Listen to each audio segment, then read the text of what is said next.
இந்த வாழை இலையில இவ்வளோ பெரிய விஷயம் அடங்கி இருக்குதா? அதாவது ராமாயணத்துல ராமர் ராவணனை ஜெயிக்கிறதுக்கு உறுதுணையா இருந்தவர் அனுமாரு. அனுமாரும் ராமனும் சமபந்தி போதனை செய்ய விரும்பி இருக்கிறாங்க. அப்போ இலையத்தாந்து வச்சதும் இந்த வாழை இலைய சரி சமமா இருந்துச்சான். அப்ப ராமர் என்ன பண்ணாராம், நடுவில் கோடு போட்டாராம். இந்தாண்ட பொரியல், அவியல், வத்தல் அது குரங்குக்கு உண்டான ஐட்டம், இந்தாண்ட சோறு குழம்பு அது ராமருக்கு உண்டான ஐட்டம் இப்படின்னு சொல்கிறாங்க.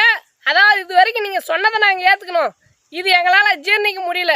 அதே போல் பக்தனுக்கு வரம் கொடுக்க வந்தால் ஈஸ்வரி, இவனுங்க அவளுக்கும் போட்டானுங்க ஜிஎஸ்டி வரி. இனி பக்தனுக்கு நிம்மதியான தூக்கம், ஈஸ்வரிக்கோ துக்கம். பாரத் மாதா கி ஜே. விவசாயி அழியிறோம் ஜே, அதாவது ஜேனா அழிஞ்சிடுன்னு அர்த்தம். நன்றி.